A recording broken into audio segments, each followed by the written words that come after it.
సింధూర, చంటి వాళ్ళ బాబాయ్ వాళ్ళ ముగ్గురు అక్కడ మాట్లాడుకోవడం చూసి అక్కడ కేశవ వచ్చి, ఏంటి సింధూర, ఏంటి ఇక్కడ ఏం జరుగుతుంది, ఏం మాట్లాడుకుంటున్నారు అని చెప్పి కేశవ వచ్చి వాళ్ళని అడుగుతూ ఉంటాడు.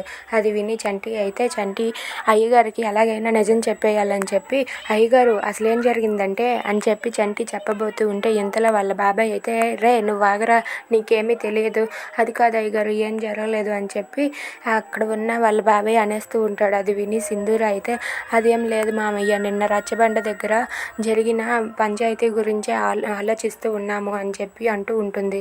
ఇక చంటి అయితే, అది కాదు బాబాయ్, నేను చెప్తాను ఉండండి బాబాయ్ అని చెప్పి చంటి ముందుకు వస్తూ ఉంటాడు. అది విని వాళ్ళ బాబాయ్ అయితే, రే నీకేం తెలుసురా, నీకేం తెలియదు, అమ్మాయి గారు మాట్లాడతారు పద మనం వెళ్ళిపోదామని చెప్పి చంటిని అక్కడ ఉన్న వాళ్ళ బాబాయ్ అయితే తీసుకొని వెళ్ళిపోతూ ఉంటాడు. ఇంతలో సింధూర వాళ్ళ మామ అయితే ఇలా అంటూ ఉంటుంది, అదే మామయ్య, నిన్న జరిగిన రచ్చబండ దగ్గర కార్యక్రమం జరిగింది కదా, దాని గురించే మాట్లాడుతూ ఉన్నాము అని చెప్పి అంటూ ఉంటుంది. మరెందుకు, జరిగింది ఏదో జరిగింది కదా, ఇంకెప్పుడు దాని గురించి ఆలోచించవద్దు, పదమ్మ లోపలికి వెళ్దాం, చీకటి అవుతుంది కదా, వెళ్ళి నీ గదిలోనికి వెళ్ళి పడుకో అని చెప్పి కేశవ సింధూరతో అంటాడు. సరే మామయ్య అని చెప్పి సింధూర కేశవతో పాటు వెళ్ళిపోతుంది. ఇక చంటి నిజం చెప్పేస్తాడు అని చెప్పి సింధూర అయితే చాలా భయపడిపోతూ ఉంటుంది. Thanks for watching friends, please subscribe our channel.